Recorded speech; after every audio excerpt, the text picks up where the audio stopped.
Welcome, everybody, to this regular city council meeting for Tuesday, September 2nd, 2025. Maria, would you call the roll? Fritz, Here. Lowe, Here. McLaughlin. Here. Manetza. Here. Do we have anyone for our invocation this evening? Okay. Just word to the public there, or to anyone listening, we do invite local pastors to come give an invocation at the beginning of each meeting. And when we have them, they're welcome, and when we don't, we move on to the Pledge of Allegiance. So please stand and join me for the Pledge of Allegiance. I pledge allegiance to the flag of the United States of America and to the republic for which it stands, one nation, under God, indivisible, with liberty and justice for all. Thank you. We have no appointments this evening, so it brings us to the approval of the consent and regular agendas. Can I get a motion? So moved. Second. Motion by Fred, second by McLaughlin. Changes to either the consent or regular agenda? Yes, Your Honor. I'd like to make a motion to switch the order of number 12, unfinished business, and move B to A and A to B. Okay, motion by Lowe to modify the agenda order on unfinished business. Is there a second? Second, I don't care, go ahead. Okay, motion by Lowe, second by McLaughlin.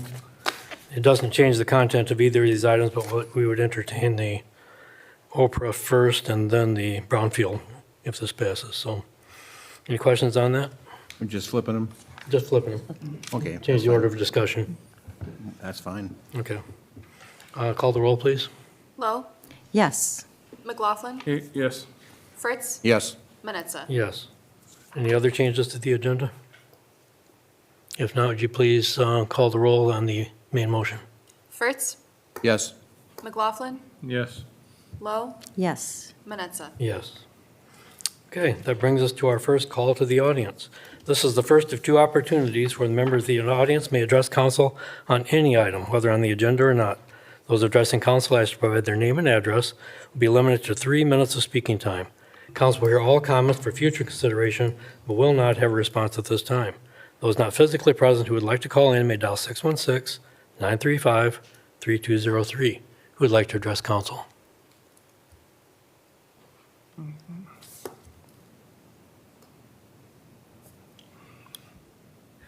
My name is Carol Cohen. I live at 78 Grand here in Grand Haven. At the last city council meeting, a developer asked for obsolete property and brownfield site designations for 224 Washington Street. That's the Grand Haven Jewelry Store property. The developer said he plans to offer retail on the first floor and apartments above. What the developer did not say was why this building should be saved. Does it have any architectural or historical significance? Wouldn't it be less expensive to build new? Not to mention that if the old building was removed, a new structure could be built, one that could offer both retail space and parking garages on the first floor. There are so many advantages to replacing the old building with the new one. Please don't encourage the developer to keep this building by granting an obsolete building and brownfield site designations. Instead, vote no on these two requests. Thank you. Thank you.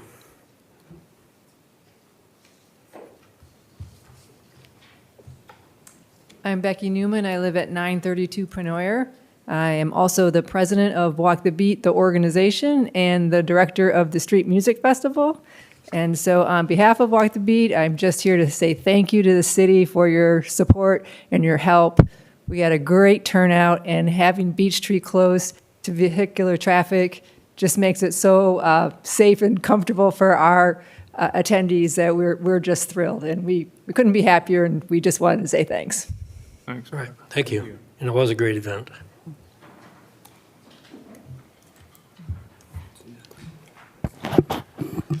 Good evening, Jim Hagan, 400 Lake I'm just going to read one of the emails that I sent, and this is in regards to the parking at 224, not directly related to the obsolete or to the brownfield. City officials, please work with the MSDDA to identify a product which can identify open parking slots and can be accessed via mobile app. This type of tool will be needed if you're to open up more downtown housing without dedicated parking. The alternative is to just let people cruise and get PO'd when they can't find parking and complain about Grand Haven and their landlords. I suggest having a system which monitors areas where overnight parking and afternoon and midnight shift workers can park their cars. Everyone uses their mobile now. If we can afford TIFs and other tax abatements, we certainly can afford an app to identify where downtown residents can easily find parking. And I just also provided a whole series of links on typical products. Thanks. Thank you, Jim. Who else would like to address council?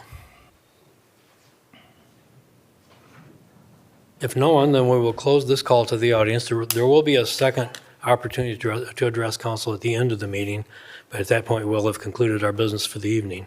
And there are no public hearings this evening, so this is your last opportunity to address council on any item. Okay, let's move on then. Brings us to our consent agenda. Maria, would you please read that? Item A, approve the special work session and regular council meeting minutes for August 18, 2025. And item B, approve the bills memo in the amount of $3,385,900.67. Can I get a motion? So moved. And support? Motion by Lowe, second by Fritz. Any questions on either of these items? Would you please call the roll? Lowe, Yes. Fritz, Yes. McLaughlin, Yes. Manetza. Yes. So that brings us to our unfinished business. Maria, would you please read our first item?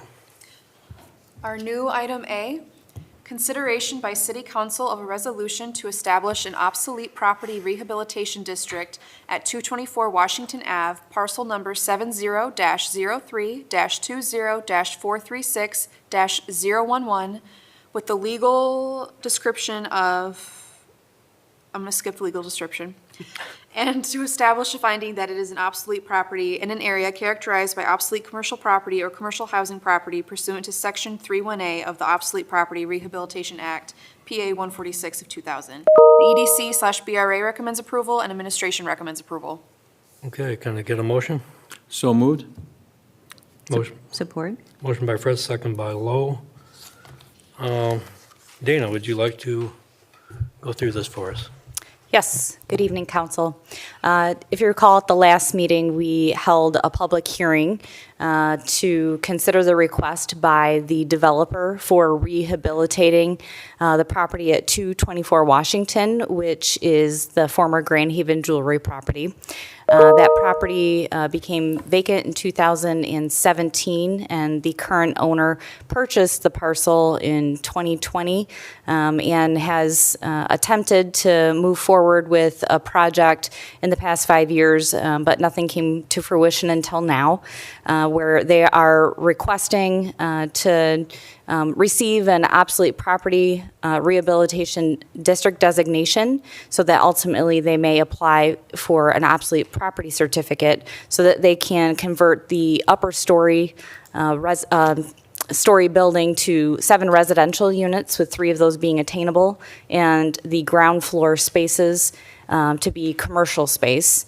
The request is for a period of 12 years, and the developer's representative, Jared Belka, is here this evening if council has any questions or is looking for additional information. Okay. Mr. Belka, did you have a comment you wanted to make initially, or just wait for questions? I'm happy to address questions. Okay, thank you. Karen, would you like to express your concerns? Sure, yeah. Mr. Belka? Yeah, okay. At the last session, I was a little confused by all this, so I've spent a little bit of time just trying to understand a little bit more of the background, and I just want to make sure. I have some of the facts. I think Dana summarized a few of these, that in 2017, the Grand Haven Jewelry closed. Your client purchased the property on July 30th of 2020.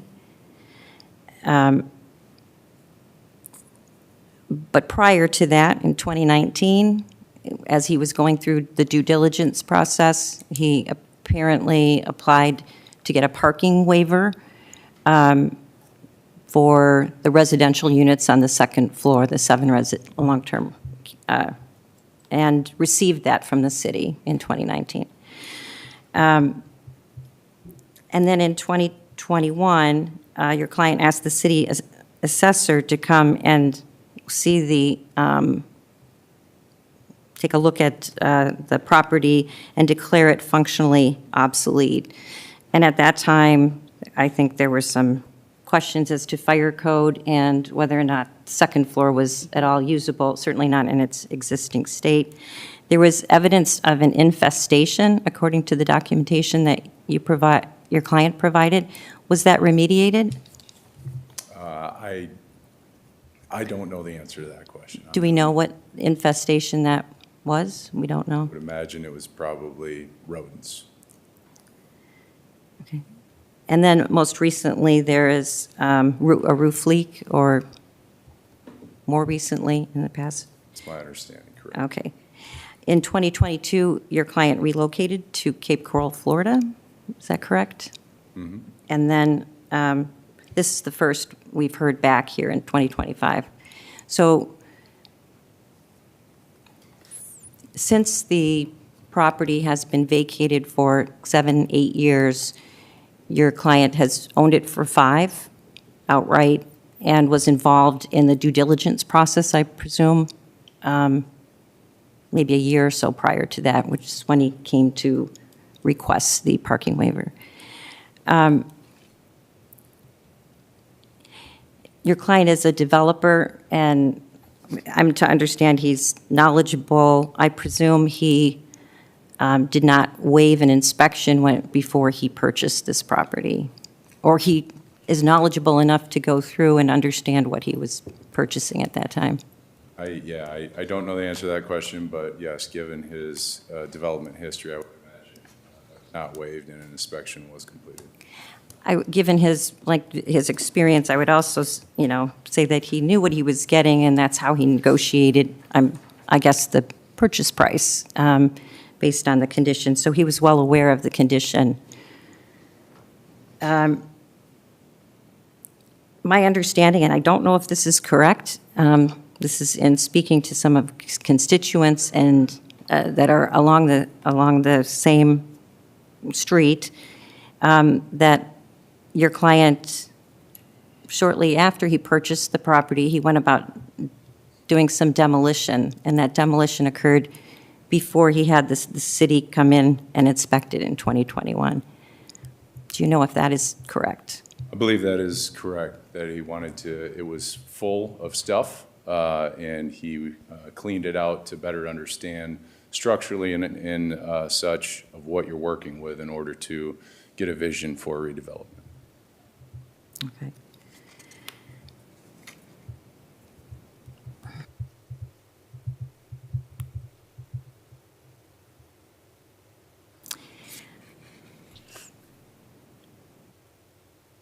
In the evaluation from Plant Moran, which shows that this is, this has been designated as functionally obsolete, it does, note that as it is a highly visible property in downtown Grand Haven, that municipal leaders have told PMR that residents and neighboring property owners frequently ask about future plans for the property. Were you aware that there were a lot of complaints just about the fact that the property had not been maintained or was being neglected? And I am not. in these 5 years? I am not aware of that. I know we're here, obviously, before you now. We met with city staff probably well over a year ago now, to sit down and talk through the potential for tools to assist in the redevelopment. Okay.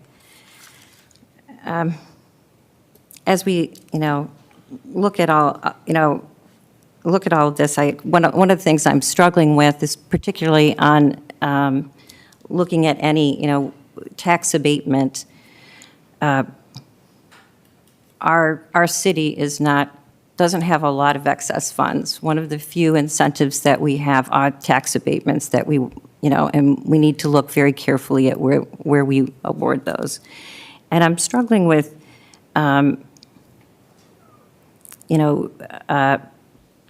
your client in particular, because it's not as though he has kept up the property over the past 5 years. And it appears to me that we are, in some sense, rewarding, not the ideal behaviors, at this point. We also have to, look at whether or not, we're being asked to put skin in the game from a tax incentive standpoint. And I'm questioning when I look at some of the estimates that we have, or some of what we have before us here, it looks to me like there isn't any cash outlay by your client. He's putting forth his equity purchase price as his, skin in the game. And to me, that's not skin in the game. The city and the state have, skin in the game by providing potentially a grant and laying the foundation for that through passing this OPRA. So I guess what I'm saying, I've got grave concerns that this is what we should be doing when we've had inaction on this property for 5 years.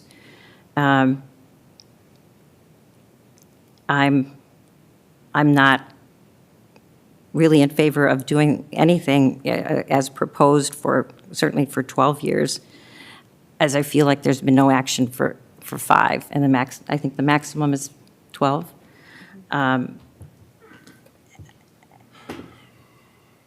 Anyway, I've got concerns about why the city should do this, and I don't know that the case has, the case has been made here. If I may, I can certainly address a couple of those points, and all the reasons you raise are completely valid and can appreciate that. The developer initially wasn't intending to ask for incentives. When he acquired the building, he had plans to move forward with the project, get it cleaned out, have architects, engineers in to understand exactly what he can build there. The unfortunate part is obviously where interest rates were at that time and versus where they are now, and construction costs following COVID, all of that drove the project to be put on hold. It simply did not make sense to move on anything. Incentive-wise, we're somewhat limited from the state level. So obviously time has passed. This housing TIF program was adopted, in layering in the requests that are before you as well as with the state. All of those together, that's what developers are using to turn the knob on these projects to make it make sense. The third-party report from Plant Moran, I think, kind of speaks for itself. They provide market comps, and they summarize in terms of limited developer return with that. So I can appreciate the fact, I know the developer would want to have moved a lot faster because he's not making any money on this right now. He's paying property taxes. There are carry costs with anything. So I can appreciate the fact that, nothing has moved forward, and so can he, which is why we're here today before you to try and bring a project forward that can actually make sense. Well, I guess that, brings me to, we look at risk and look at, track record of performance. And so when I look at a track record of, performance, unlike some of the local developers that we have here that are living here, like Capstone or Charette Group, who we know, and they have a long history of working on, projects. there's very little risk, and they also seem to have their finger on the pulse of what's in demand, in Grand Haven. And I realize I understand now that I was looking at just some concept renderings on your client's website, and I was very confused about the renderings looked like the Gold Coast of Chicago for some of these commercial spaces, or Naples, Florida, but they certainly didn't scream Grand Haven, to me. And they also seemed to overlap with businesses that were immediately adjacent. They were suggesting a hair salon, and there just happens to be a hair salon right adjacent to this building. Another one of the concept drawings was for a shoe and accessory store, and there happens to be 2 stores down, Boers, which is a shoe store. So it didn't seem like the spaces that he was envisioning in the first floor, if that was his vision, was going to complement or fill a hole here, in Main Street. So I got a little bit concerned about the risk that we're taking, whether or not he's going to be successful if he's off the mark, and we have skin in the game.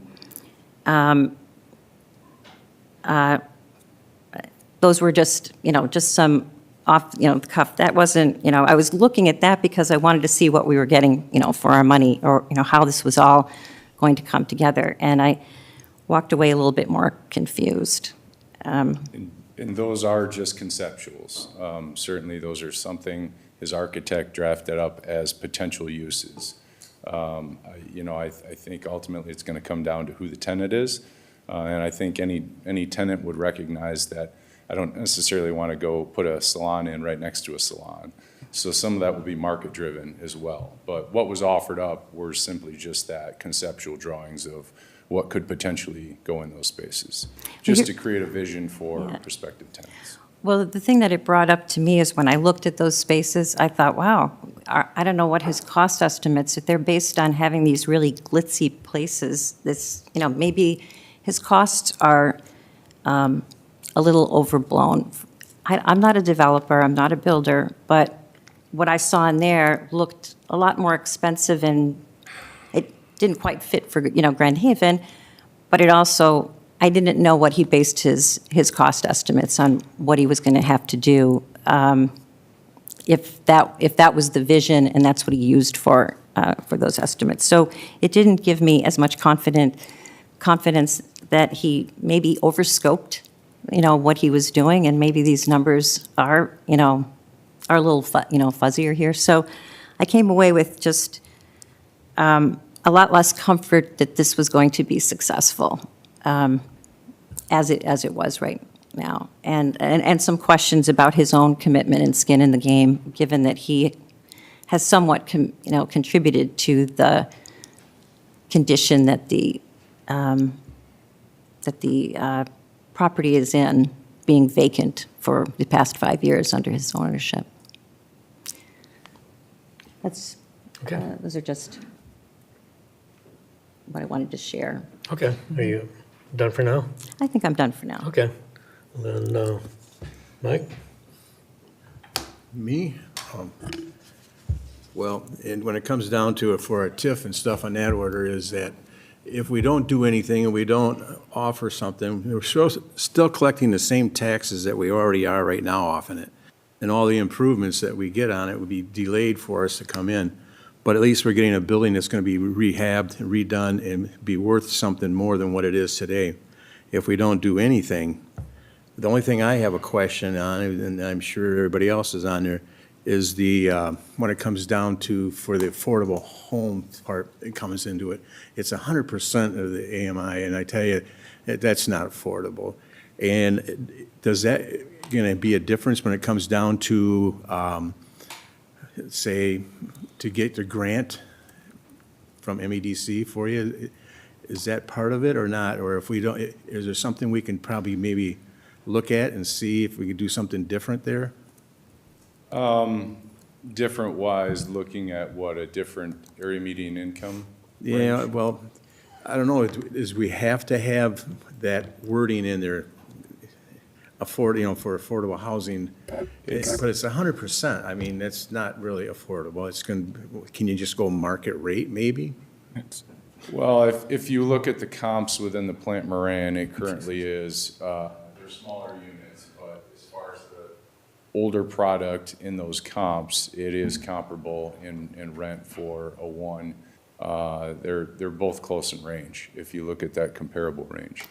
What it does is, obviously, it's part of the housing TIF program, right? That target, and Michigan will be the first to tell you, it's to deliver housing to the market, right? They realize that the traditional tools just weren't cutting it. So it is a tool that allows additional dollars to come into a project to help offset that. It is, by definition, attainable between 80 and 120. I could totally appreciate what you're saying, and I'm not disagreeing with you at all on that. But for the size and unit mix that are included in there, they are essentially market for that kind of target range. Now, what the attainable housing, agreement does is it keeps those attainable for the length of the TIF period of time.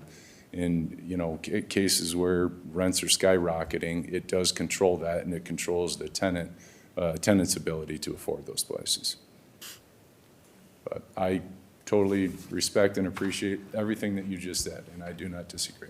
Yeah, I understand when it comes to TIFs and that, we've had quite a few of them in town here, and it's called patient money type thing. It's the same thing we had with Grand Landing. When we did Grand Landing, we did a TIF down there, and now it's coming to fruition where we end up collecting the money back, and it's paying us back now, so it's doing a fine job.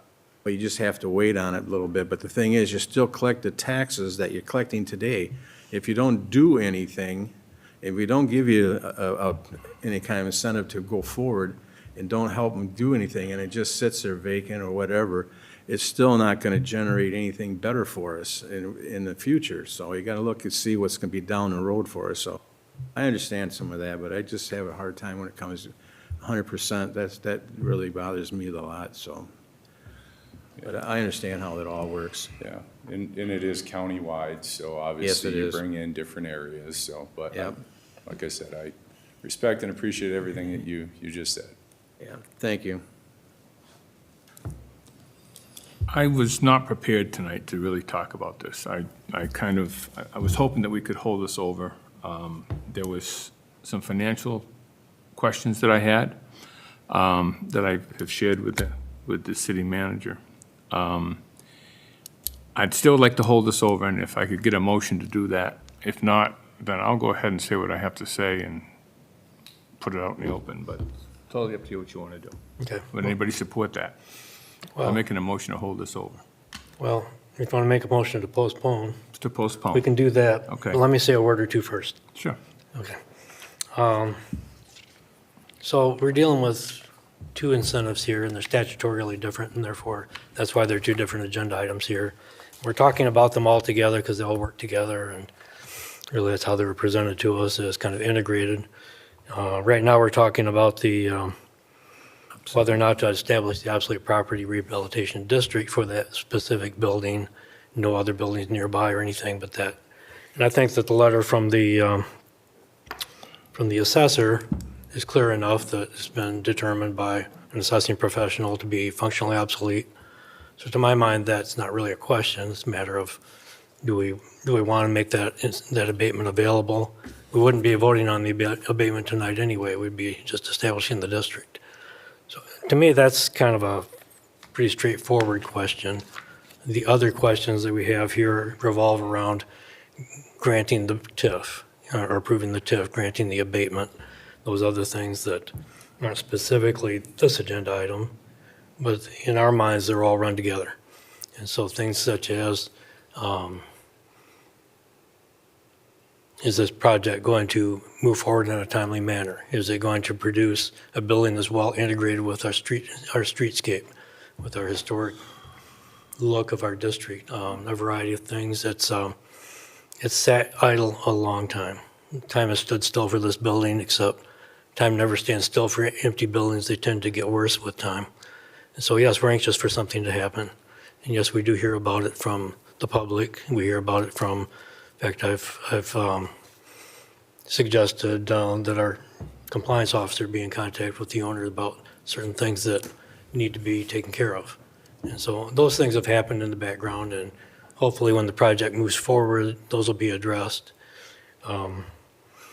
The TIF, when we do talk about it, that'll be our next item, it's focused strictly on the attainable housing, basically the rent shortfall for what you might get otherwise. And all these incentives, they're only worth anything if the owner actually increases the value of the property, otherwise they're of no benefit. So, I mean, the project has to proceed, it can't just sit and languish, or the benefits are wasted. I think those things all just kind of go along with what a TIF is, what an abatement is. I'm fine with establishing this district because I think it's pretty black and white. But I'm also fine with, as Mr. McLaughlin wants to postpone and have further consideration on the entire package rather than approve a piece of it. We can, instead of doing this kind of piecemeal, we could move these things forward together or not, or let them wait until we have all of our answers. And I'll address more of my questions, I think, when we talk about the TIF in our next item. But those are the things I wanted to say. I think that the obsolete property abatement, I think clearly it's functionally obsolete, that the building is in very poor condition, and that's become an eyesore on our main street, and that something needs to be done. If this is a tool that gets us there, I'm okay with that. I want to make sure we get there eventually with a good project that's going to be successful. So now, if you'd like to make. Can I make one Go other ahead. comment on this? I think what is important is one of the things that you just stated. On this particular item, we are establishing a district. It doesn't mean we are approving the Oprah request from your client. That has to happen at a separate and subsequent meeting, is that correct? So in order to even have that discussion, Councilmember McLaughlin, we'd have to approve having the district before we'd have a deeper discussion about the request itself. Is that correct? That's correct. Mr. Mayor?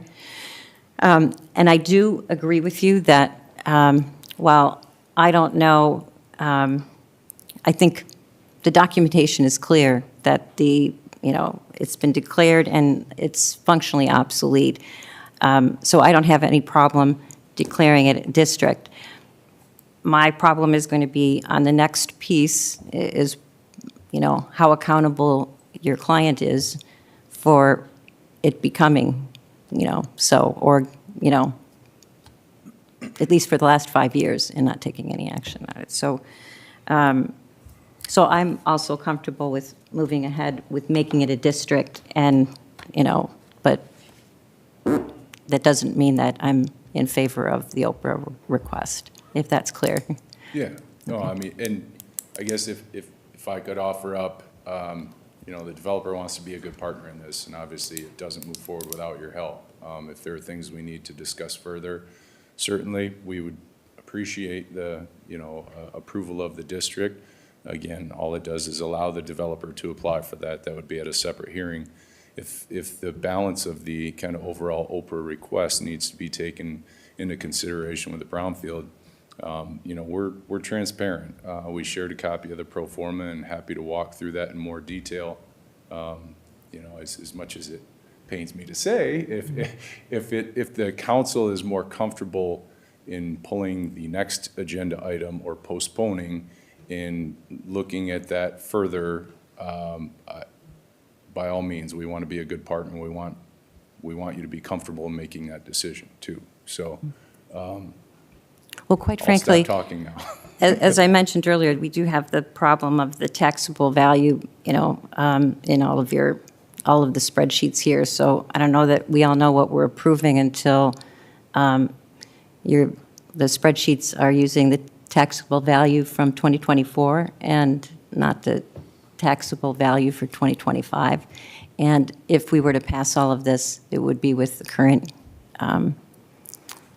year taxable value. So I don't know how that changes the position that your client's in.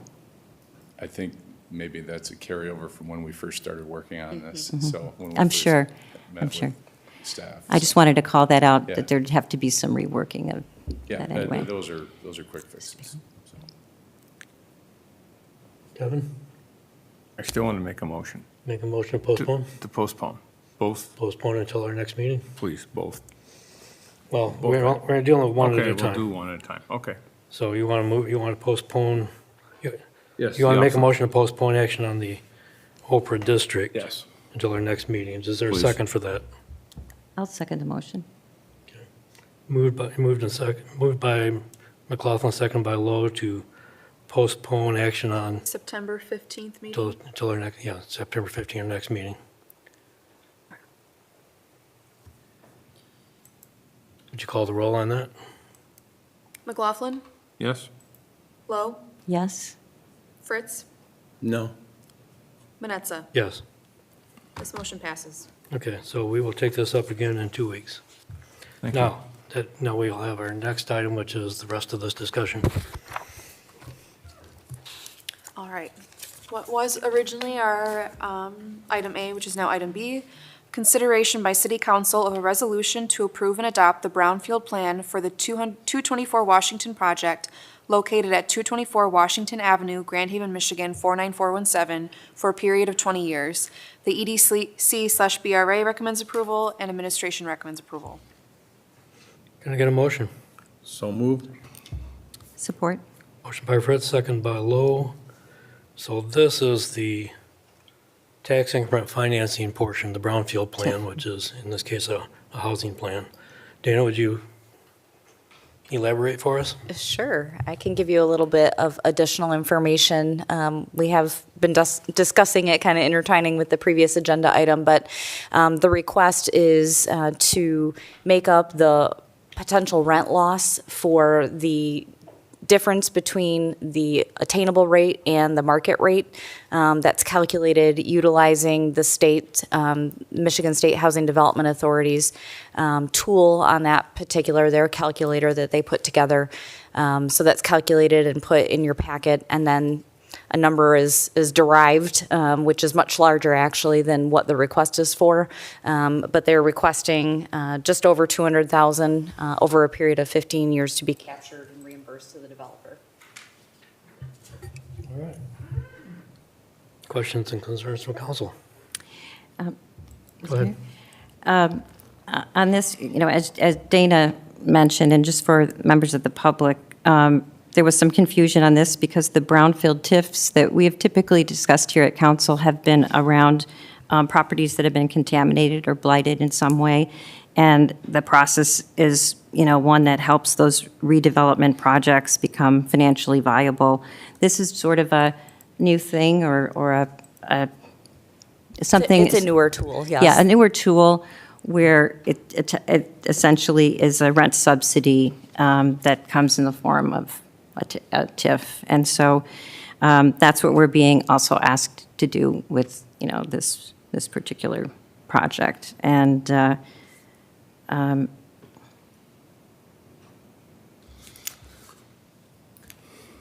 don't know, do you want me to comment on that at all, or? It's up to you, whatever you want to say at this point. I know, I think this honestly was just confusing the bigger issue for me, because, and I had asked our city staff, was this necessary? I guess it's necessary from a cash flow and timing perspective, because otherwise I don't understand, if it's basically a rent subsidy in the form of, the only money that we can give is, from a tax perspective, but a tax abatement, or the TIF, I'm just, I don't know why we do this for just 3 units of it, so-called attainable housing. It seemed to me that, I guess I was under the impression that our Brownfield Committee, EDC, looked at the best uses of the Brownfield TIFs, that things were kind of competing from one another versus just looking to see if, this kind of, nothing can happen with, it passes certain gates, if you will. And so I was just surprised out of all the possible things that we could have, that this would be how we want to spend brownfield dollars, if I thought about it as a dollars, a tax dollar kind of perspective. That's all I'll say. Okay. Mike? Well, I think I'd consider the last one. I just mentioned it all myself the last time, but brownfield is, the rules and regulations have changed with the state and how they can approach things now, so this is just another part of the tool that they have to help the developer to redo a piece of property that's, in need of help. And you're right, it does go for subsidizing a little bit of the rent for them, so, but it actually moves forward, helps them out. Okay. I'm just going to, I don't want to get into everything because I really hope that you and the developer would rethink this project. And why I'm saying that is that in looking at your development budget and looking at the pro forma that was presented to, I don't think it was presented to the EDC, because if it was, I can't imagine them approving it, but that's beside the point. You've got a $200,000 loan payoff on the building as part of your development costs. You do waive your development fee over a period of time. If you take a look at the housing TIF in total, it amounts to $726,000. In your pro forma, on your development budget, you said that the building contribution was $679,900. That isn't cash, folks, just to let you know. That's nothing more than collateral. So from my perspective, the developer is putting absolutely nothing into this project from a cash perspective. And I don't feel comfortable with that. I think that we're going to have a lot of skin in this game. And I just don't see the developer having a lot of skin in this game when it comes to, sure, is there risk? Well, there was risk when he bought the building, and he let us sit there for 5 years, or 6 years, whatever it was. But, when I start to look at these numbers, and I don't see a lot of, cash contribution from the developer, I'm having some really serious questions about this. And I hope that, first of all, I don't believe that we should have affordable housing in those 3 units. I'm going to just say that out loud. I think that there's other places that we can do affordable housing, and if it's just to get the $726,000 so that you don't have to put cash into the deal, I guess I can understand why you try to do that. But, from my perspective anyways, I don't think that it should be affordable. I'd like to have you take a look at that and see if you could cash flow that somehow. Obviously, you'd have to put some equity into the deal, but I would hope that you could sit down with our city manager and our staff and take a harder look at this. Because I'll tell you, based on what I see right now, it's a no vote. I just want to let you know that. Thank you. Kevin, I just want to jump in. You said he waived the developer fees. It says he deferred the developer fees, just to be clear. Waived them over a period of years, same thing. Yeah, well, deferred, yeah. All right, so of course, attainable housing has been a longstanding goal of the city, and there's no reason it can't be there, at least in 3 units. And so I don't really have a problem with that. I think what we have here is a package that was put together in order to make sure that we got an MEDC grant. And I think all this stuff works together to get, the city has a TIF, the city has an abatement, the state contributes from the school taxes as part of the capture on the TIF.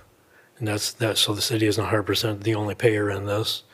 It's not a dollar for dollar rent subsidy, but effectively it's a rent subsidy in order to keep this at 100% AMI, because without controls, it could be priced for people much higher than that. And if all it was to hit the shortfall on the rent, then you could forego that and just charge more for the units. But I think there's more to it than just whether or not we have the 3 attainable units. I think it also works together with the abatement, the MEDC grant, and the TIF all work together as part of this package. And probably if you don't do each piece, you don't get any of the pieces. Is that true? No. They can technically be approved separately. I think we'd have to work with Jared on the financial component of it. they aren't dependent on one another in terms of approval process. State grant does not require that we do brownfield TIF. Well, the state usually says they want to see what the city's contribution does. Correct, correct. And so without that, I don't think you get the grant. I am not against helping you with property taxes in those initial years. I know you need it, and I'd be 100% behind that.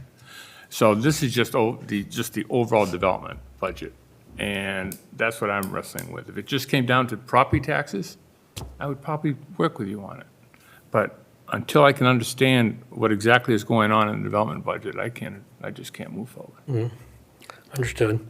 So what I'm concerned about, because I think the TIF kind of fits into the bigger picture, and really, they're not seeking the $776,000. They're want to cut it off at 15 years and capture 202,000, which is still a good chunk of change, but not as much. But like I said, I think this is part of the way this is put together in order to make it work as one cohesive project. Things I would like to see, because time has kind of stood still on this building and nothing has happened for a long time. I would like to see some performance milestones committed to by the developers, such as, when are you going to start? When are you going to be done? What's it going to look like? Is your design still really conceptual, or can you make it work with our downtown design guidelines? And I don't really see any of that here, so we don't really know what we would get if we did approve this. I'm sure he has the best of intentions, but I'd like to see some kind of commitment on the part of the developer as to exactly when and what it is that would be benefiting from these incentives. And I don't expect an answer to that tonight. But before I would vote yes on this, I would like to see some kind of commitment on where this project is going to go, what it's going to end up looking like. Because I could vote for the TIF. I understand from the Plant Moran study that this is a pretty skimpy project as far as margins, and that there's a lot of work to be done to save the building. If you did scrape it, it is somewhat of a historic building. It's part of the 1892 Cutler House. It's part of that structure.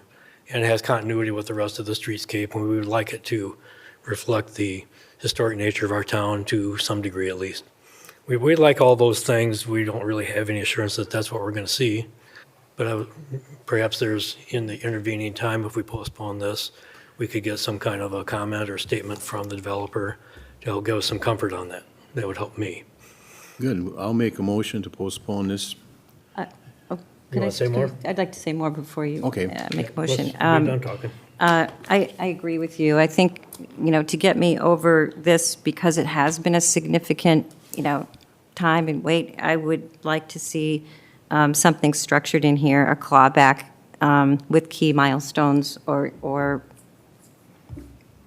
you guys tell me how to put that in there if they aren't met, because if we do go forward with this, that would have to be in there for me to say yes. And the only thing I'd like to say on the attainable housing is, you're right, they didn't go for everything, but it's 3 units times 15 years, but then it's no longer attainable after that. And so the benefit also goes away with that. So I start to look at best use of brownfield dollars, and this is where I'm struggling to throw we're throwing everything in here. But it just seems like it's a limited benefit to 3 families, for 15 years, and then it's cut off, versus some of the investments that we've made, I think, with our brownfield dollars that keep going. So using it as a, rent subsidy piece was is a little funny in here. But I agree with you, Mayor, on the clawbacks or some kind of, I like something there, milestone. I agree. That's what I'd like, so. Mike? Yes, I'd like to postpone this and get some of these answers for these questions that my fellow council member has, for one thing. We'd like to see a little bit more information in that. And it was your suggestion for us to postpone it anyway, so I thought we'd just move ahead with it. And I'm glad we got some questions out for you to answer. Now we can get some answers back. So I'd like to postpone it the same as we did the last one. Second. So Okay. also postponing it until the September 15th city council meeting? Yes. If we can get the answers by then, sure. Okay, so motion by Fritz, second by McLaughlin to postpone this item to our September 15 meeting. Any questions on that? No. Please call the roll. Fritz, Yes. McLaughlin, Yes. Lowe, Yes. Manetza. Yes. All right, to be continued. Thank you for your answers and input, and we look forward to further discussion. All right, brings us to our first item of new business. Item A, consideration by City Council of an introductory resolution for a zoning change request from I Industrial District to TI Transitional Industrial District for properties located near 924 Beechtree Street, parcels number 70-03-27-315-013, parcel number 70-03-27-315-012, and parcel number 70-03-27-315-015. Planning Commission recommends approval, Administration recommends approval. Can I get a motion? So moved. Second. Motion by Fritz, second by McLaughlin. Brian, is this yours?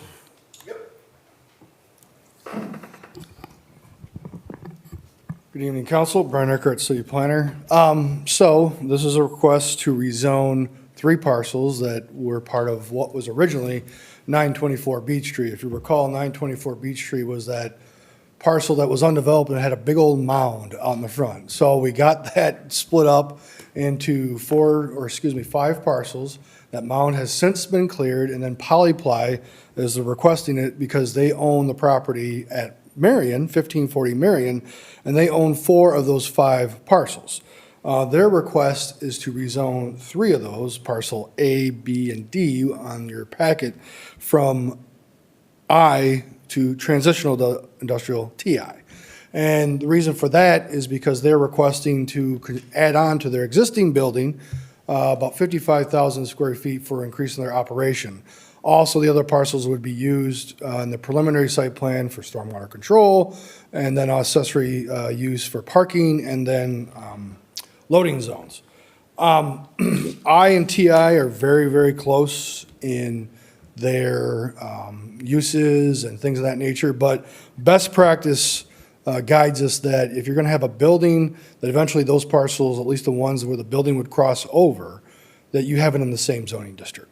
And so you'd have the same building height requirements, same setbacks, and same appearance. And so when it came before the Planning Commission, how do you want to do this? They said, let's get these rezoned first and then come back forward with the site plan. So we went through a public hearing at the August 12th Planning Commission meeting. There was no comments of concern.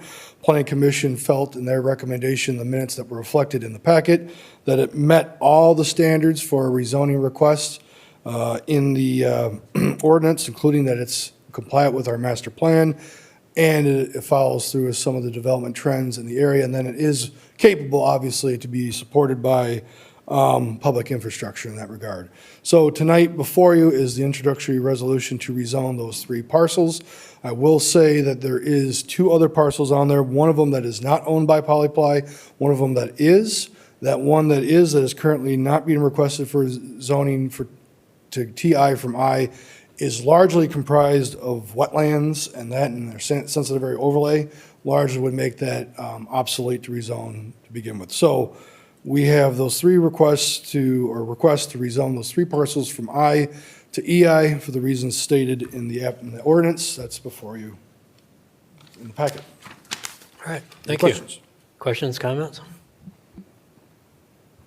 Good by me. Yeah. Was there any thought given to, I know it wasn't requested by anyone, but was there any thought given to just rezoning all 5 of those parcels to TI, and so that it'll be one unified area? There was discussed a little bit, but at that point, we figured to let the owner to make that decision. Their original application did request to have that 4th parcel be rezoned to TI, but the one that they don't own, that was not up for consideration. We would let that owner make that decision. So we decided to go back and say, look, we're going to leave that sensitive area overlay and that industrial as it is, because it's very unlikely that that would change, and just move forward with the parcels that are largely fronting Beech Tree, and then would have that access point off of Marion to go from to TI versus just I. So that wasn't initially discussed before it was split to go from I to TI. It wasn't until it's after it was split to do that. Okay, I understand we don't generally rezone properties unless the owner wants it to be Yeah. rezoned, but Yeah. it seems like if you were rounding out your district, you've got the ravine there and the drain there that would make a natural boundary. Yeah. However, no, that was not discussed, at least to my Okay. knowledge. That's fine, that's not So what, the existing owner wasn't even asked about to rezone it? Are you referring to in the, Yeah, exactly what Bob was just talking, the mayor was talking about. the one that's not under the ownership of Power Yeah. Play? Right, No, they have not been asked to rezone. okay. okay. This makes- I was just wondering if that was, because from a master plan perspective, sometimes you want to clean these things up. Yeah. Correct. Yeah. Be cleaner. But that's not what's before us. Nope. All right, well, thanks. I don't have any, I think it's perfectly logical to unify the zone and not have a building straddling zones. That makes no sense. Okay. Any other questions? Nope. Please call the roll. Fritz, Yes. McLaughlin, Yes. Lowe, Yes. Manetza. Yes. Next item.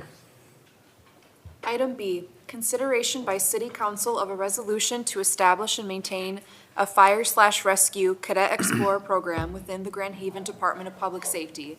Administration recommends approval. Is there a motion? So moved? Support? Motion by Fritz, second by Lowe. Chief Hudson. Hi, good evening. Good evening. Nicole Hudson, Director of Public Safety. Here tonight is requesting a resolution for us to be able to establish and maintain a fire rescue cadet program. This resolution just allows us to actually enter those conversations. It should be no surprise, there is a shortage of public safety officers, fire and police. And so the Career Line Tech Center has really got a hold of the youth in the area and created this program. It is new this year. And so anybody under the age of 18 has to be sponsored through a fire department.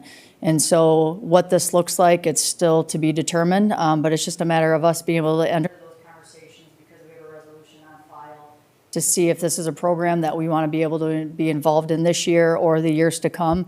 And it's really just hands-on job training, trying to cultivate the next first responders in our own backyard and really grow the public safety service in Ottawa County. And so it's something that we're hoping to be involved in, if not this year, but in the future, and looking forward to bring future firefighters because they will graduate with their Fire 1 and 2 certificate at age 18 through this program. So we just think this is a neat opportunity to be a part of. Great idea, Thank you. Fantastic.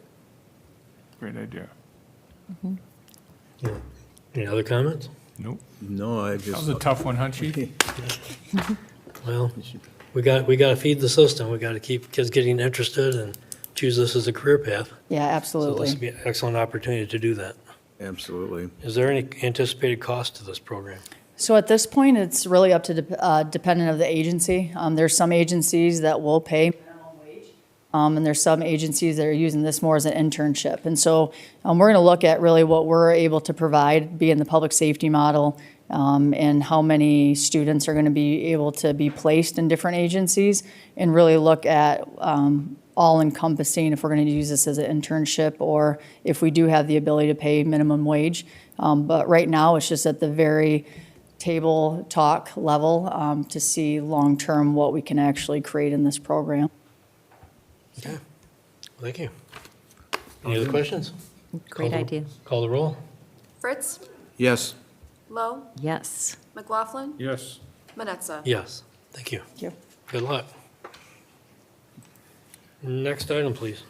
Item C, consideration by City Council of a resolution to approve an agreement with Apex Electric of Fruitport, Michigan to complete electrical meter relocations along the Beech Tree Corridor in the amount of $45,500. Administration recommends approval.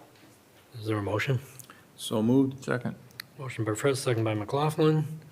Mr. England? Good evening, council. So on the Beech Tree Corridor, it's no secret that BLP is replacing all the poles right now. All of our streetlights have meter junction boxes attached to the old poles. In an attempt to clean that up, they recommended that we pull everything off of there and do a standalone meter box. So that's what this quote is for tonight. Okay, questions? You got the money to do it? Emily told me it's coming out of the Public Improvement Fund. Okay, just, What it is. okay. And it will work really well because these meter boxes will have, eventually you could add outlets in it, and this way Walk the Beat's going, it'd be a good Yeah, good thing over there awesome. for that'd them. be perfect. Okay. All right, so there's other utility potential here. Yes, yep. So attached to that, the agenda was the meter box sample, and Right. it's kind of like you see at a campsite or something like that, it flips. And right now, it's got a great big disconnect on there, and it's just really big and ugly. Okay. Sounds good. Were there any other quotes, or was this the only quote? There was one other quote, and it was really, really high. It was like $600,000. Oh, that's too What? much. That's too Yes. much. Yeah. They must be They planning. wanted to run conduit and run everything off of an 1 meter and change all the lights to LED, and just Were they, wasn't. were they anything giving that a was- scope to bid on? What's that? Were they giving a scope of work to bid on? Yes. And they just- Well, just bringing them out there and showing them. Strain Electric, we asked them also because they're doing obviously Beech Tree and Robbins. They're just too busy right now. Windermuller was busy and Beist Electric were too busy, is what they told me. Okay, but what they ended up quoting is what you expected, satisfactory to the 100%. department? Yep. Okay. Sounds good to me. Any other questions? No. Call the Have roll. we done business with them before, or? Yeah, Apex Electric has done a lot in the city. Just did the lighting project at CPP, have done some stuff down at the depot. But yeah, done a lot for us lately. Very good, that's all I want to know. Thank you. All right, thanks. Call the roll? Fritz, Yes. McLaughlin, Yes. Lowe, Yes. Manetza. Yes. Well, that concludes our new business for the evening. And that brings us to report by city council. Who would like to go first? I'm good. You're good? Yeah, go ahead. Hit Kevin went first. He said he's good. All right, we're all set. I'll go second. Did the bridge walk.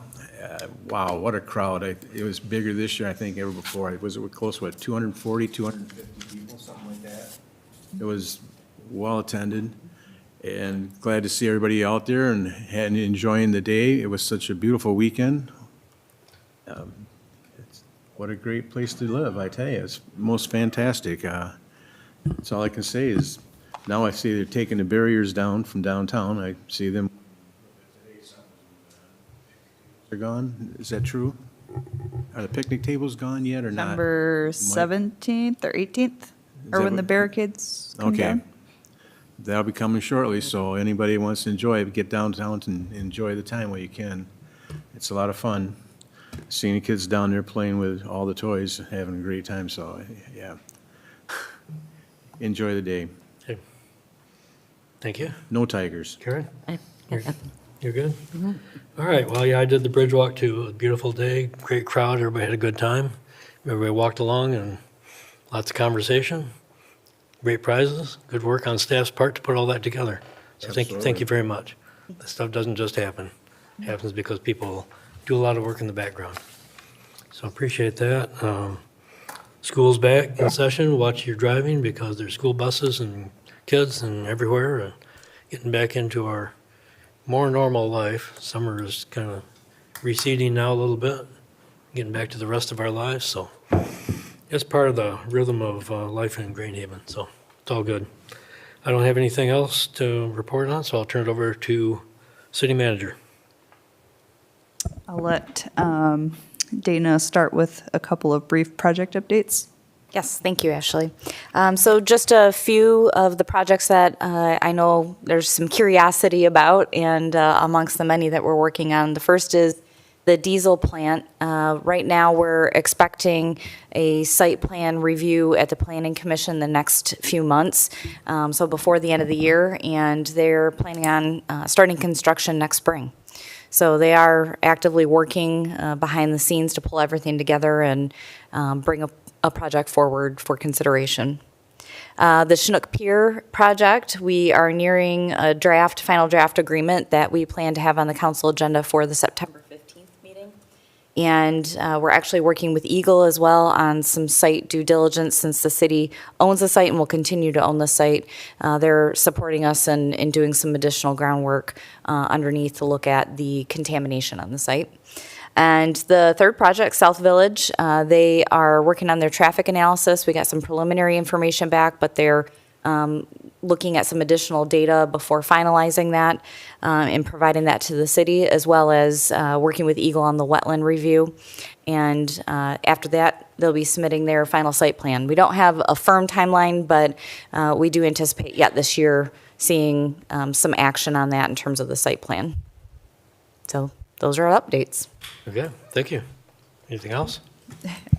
Just again, a brief reminder for the benefit of those watching or listening that we do have a multitude of different opportunities to learn about the millage proposal that'll be on the November 4th ballot, including presentations with Q&A sessions, guided facility tours, as well as a variety of different pop-up dates at the farmers market and library and various other events throughout the city. So just want to encourage people to visit our website, check out those dates, and take advantage of the opportunity to ask questions.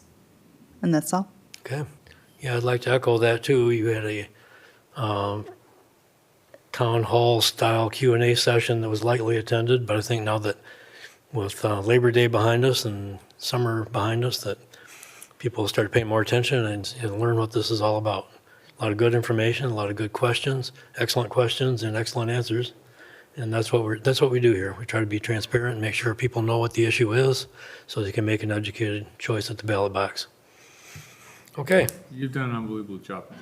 I mean, I see you all over the place, and you and Nicole, and when you go down to the farmer's market, just.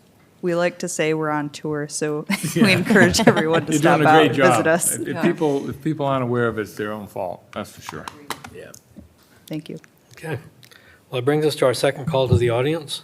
This time, members of the audience may address council on any item, whether on the agenda or not. Those addressing council are asked to provide their name and address and will be limited to 3 minutes of speaking time. Council will hear all comments for future consideration, but will not have a response at this time. Those not physically present who would like to call in may dial 616-935-3203. Who would like to address council at this time?